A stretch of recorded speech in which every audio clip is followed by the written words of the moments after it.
Welcome back. पीर महल के नवाही गांव में 15 से ज्यादा डाकुओं ने 4 घरों का सफाया कर दिया।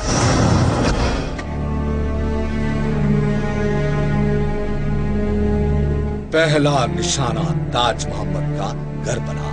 मगरिब के बाद खाना खाने के बाद ताज मोहम्मद सोने के लिए बैठक में चला गया, मगर अभी आंख लगी ही थी कि 12 के करीब 1 दर्जन के करीब डाकू उसके घर में दाखिल हो गए और बैठक में सोए ताज मोहम्मद को बांध दिया और उससे बाकी कमरों को भी खोलने का कहा गया। इनकार की सूरत में गोली मारने की धमकी दी गई। ताज मोहम्मद ने दरवाजा खुलवाया तो डाकू ने उसकी बीवी बच्चों को भी एक कमरे में बांधकर बंद कर दिया। उनकी निगरानी के लिए 3 डाकू खड़े हो गए और बाकी डाकू ने दूसरे कमरों की तलाशी शुरू कर दी। तलाशी के दौरान ही डाकू को कमरे में कीनुओं से भरा थैला मिल गया। डाकुओं ने आराम से घर में बैठकर कीनू खाए, जैसे उन्हें पूरा यकीन हो कि कोई आने वाला नहीं। नकदी, जेवरात, 2 मोबाइल फोन और कीमती कपड़े लूट लिए। डाकुओं की दीदा दलेरी देखिए कि 3 डाकू ताज मोहम्मद के घर में, जबकि बाकी डाकू करीबी घर में डकैती की नीयत से घुस गए। ताज मोहम्मद और उसके बीवी बच्चे खौफ के मारे सहमे रहे, जबकि करीबी वाक़े इस गली में शाहिद रात के वक्त बैठा टीवी देख रहा था। अचानक टीवी पर केबल आना बंद हो गई तो उसने समझा कि शायद केबल में कोई मसला है, लेकिन उसी दौरान घर के दरवाजे पर शोर की आवाज सुनकर वो चौंक गया। दरवाजे से अंदर दाखिल होते ही 7 आदमियों को देखकर वो भागकर कमरे में पहुंचा और दरवाजे को अंदर से बंद कर लिया। ताहम उसके बीवी बच्चों ने चीखना चिल्लाना शुरू कर दिया। चीखों पुकार से घबराकर फरार होने के बजाय डाकू दरवाजा तोड़कर अंदर दाखिल हो गए।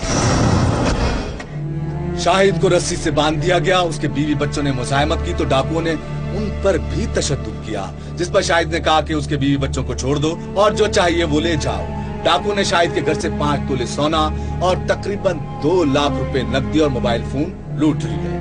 इसी दौरान ही हमसाये में रहने वाला उसका तायाजाद भाई शोर की आवाज सुनकर उस तरफ आया। शायद घर में किसी को कोई मसला दरपेश है। उनकी दीवार भी ज्यादा ऊंची नहीं थी।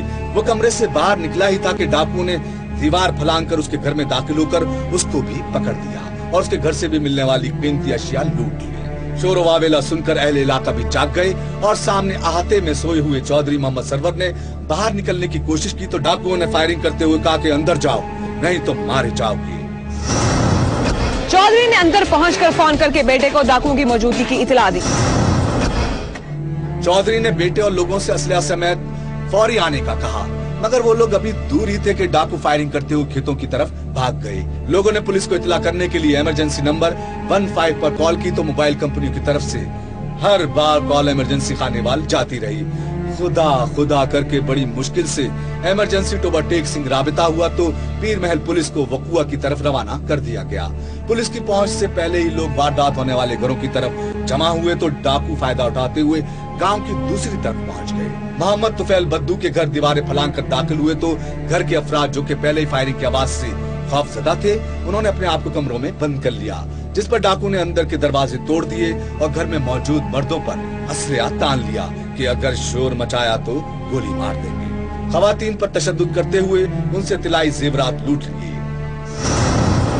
एक लड़के की कनपटी पर बंदूक रखकर पूछा गया कि बताओ गांव में कौन सा अमीर शख्स रहता है। डाकुओं ने कहा कि हमें वो शख्स चाहिए जिसने नई मोटरसाइकिलें खरीदी हैं। ताम लड़के ने कहा कि वो नहीं जानता, जिस पर डाकू ने उस पर भी तशद्दुद किया।